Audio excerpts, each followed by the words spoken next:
This is okay, it's working. Alright. It's been a while since I have gotten to record videos. My computer's had a virus for about 2 weeks, and we had to wipe my poor baby clean. So, he has no memory of anything at all. I like to say that it's the ECT and that he was bipolar and seeing his ghost child. So, yeah. Alright, this is the video extension for my enormously huge Next to Normal review. I'm not sure how many pages it is yet because I haven't written it yet. I just felt like doing the video first. Basically, I'm just going to talk about my stage door experience and show you my sexy souvenirs, which are very sexy. And I mean, this is not, telling you don't go read my review because it's obviously going to be an awesome review. But I didn't want it to be like 20 pages long, so I'm like, all right, yeah, let's make a video. So, for our drive to Cleveland, that was fun. I got a t-shirt right here, Next to Normal, and it's got the tour dates on the back and stuff like that. It's very beautiful, it makes me happy, and it's so soft, like, it was worth the $20 that I spent. And then, I want to show off my gorgeous Next to Normal frame. I highlighted my cast. I did get an understudy that night. He was so good, though.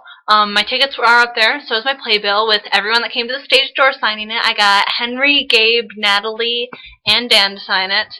So it's beautiful. I'll point out signatures. There is Preston, who plays Henry, Perry, who understudied for Gabe, Asa, who is Dan, and Emma, who is Natalie. Oh, I like how you can see that. Emma, Natalie, Asa, Dan. Alright, there we go. Also, one second here. I got a souvenir program. It's very pretty. It has shiny pictures of Aaron Tveit in it, so it's obviously a bonus. My script's somewhere around my room. I've been, like, reading through it for the past couple of days because I haven't had a laptop, so I haven't had, like, anything to do. So, yeah. Those are my gorgeous souvenirs. Stage door experience. Okay, so Mom and I could not find the stage door, and none of the ushers knew where the stage door was. We asked like 4 ushers, and they're like, sorry. One guy was really, really vague with us. He told us, well, if they're gonna come out, I mean, they're gonna come out, through the aisle, and I'm like, no, that's not something that happened, actually. So Mom was all like, well, maybe they're not supposed to tell you. And I'm like, Mom, stage door is just something that people do. I mean, I don't know, whatever. So finally we got one lady who was all like, oh, it's on 17th Street. And we're like, yes, okay. So there were like 15 doors on the theater side of 17th Street. So we were like, which door is it? Finally, there was some guy in a Henry costume. He was Henry. He had the hat on backwards. He had the orange hoodie that Henry has, and he had the messenger bag. And he was walking around acting like Henry. And I'm just all like, maybe he knows. Well, a giant group of people came out after him, and I turned to the friendliest looking one, and I'm like, do you know where the stage door is? And he's like, yeah, follow us. And I'm like, yes. So we got to the stage door, and all was good. And I waited and I waited, and I was at the back of the line. I was the first person out of the theater, and I was at the back of the line. So, maybe next time I should learn ahead of time exactly where the stage door is at. Yeah, so Emma came out first, and she's blonde. Emma, who plays Natalie, she's blonde-ish looking, I guess. I don't know. I'm uploading photos. I didn't realize that she has bangs either. She's very pretty. I'm very jealous. Yeah, so I met her, and it was all awesome and exciting, and I'm like, you were so good, and, all that, 'cause she was, oh my god, she's got such a stunning voice. That's all in the review, but, yeah, so she came, and she was just like, chill, whatever, like, I didn't think that she liked me, so, thank goodness, my mom was all like, oh yeah, we drove like 4 hours from the middle of Michigan. Well, she got really excited after that. She's like, you drove all that way to come see me? Oh my god, thank you so much. And I'm like, Mom, I love you.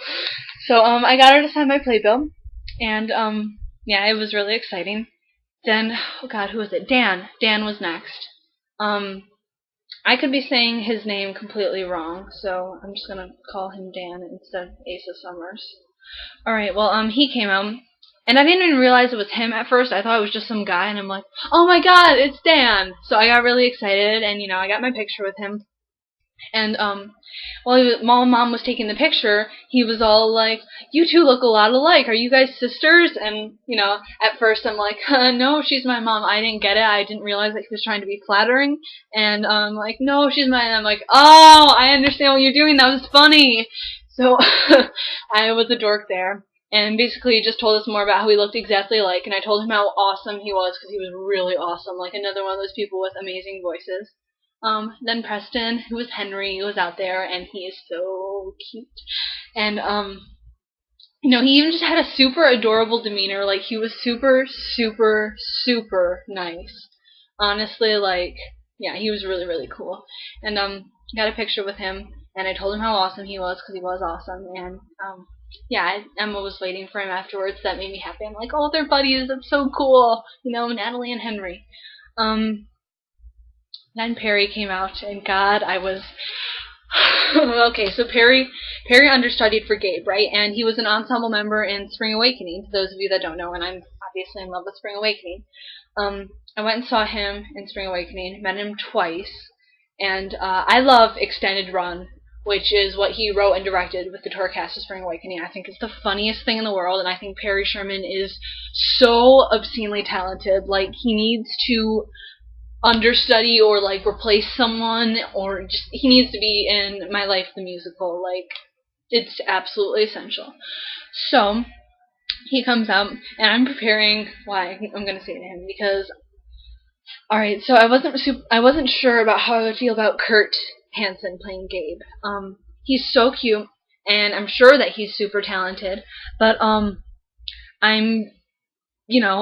picky. I'm super, super picky about Gabe, just because I write him a lot, and I love Gabe so much. I mean, if he's not played, like, super, super perfectly, I get, like, I don't know, you're a good Gabe, whatever, that sort of thing. So, I had my fingers crossed. I'm like, I know Perry's acting, I trust Perry's acting. If Perry goes on for Gabe tonight, I'm like, Perry's not going to go on for Gabe tonight. If I get an understudy, it's going to be Pearl Sun as Diana. But Pearl Sun didn't go on as Diana. I walk in there, and there's the understudy board up, which I saw, when I went to go see Rent, when I went to go see Wicked. So I'm like, who's understudying tonight? And I see the role played by Kurt Hansen will be played by Perry Sherman. I'm like, oh my god, Perry's on for Gabe! So I was, like, dying a little on the inside, and then Perry comes out, and I have all this planned, and I'm just like, I'm a big fan of yours. I loved you in Spring Awakening, and when I heard that you were going to be in Next to Normal, I was so, so excited, and then I find out you're playing my favorite character the night I go see it. Well, I'm just like, you completely rocked it. Like, honestly, it was so good. And he's all just like, oh, thank you. And then some guy next to me was all just like, hey, yeah, you were in Spring Awakening. And Perry turns to him and starts talking to him about Spring Awakening. So I'm like, I wasn't dumb. So my face is some sort of mixture between, like, Perry and, like, Perry. So I probably looked like, which obviously is a really, really great facial expression. Yeah, I did get his attention back, and I got my picture with him, and I was, like, glowing. I was so excited. Yeah. And then we had to walk, like, through the ghetto to get to the car, and it was, like, a million blocks, but I'm like, whatever, Mom, I handled Times Square, I can handle this. But yeah, she handed me some, like, sharp thing, was like, walk with this face up, we gotta get to the van, and so we don't die. And I'm like, yes, I don't want to die. Dying is, yeah. And then we drove home, and I almost fell asleep in the car after pretty much reciting my review to Mom. So this video has been about 10 minutes, and thank you for letting me steal 10 minutes of your time. I love you, and go read the review if you haven't already. Toodaloo!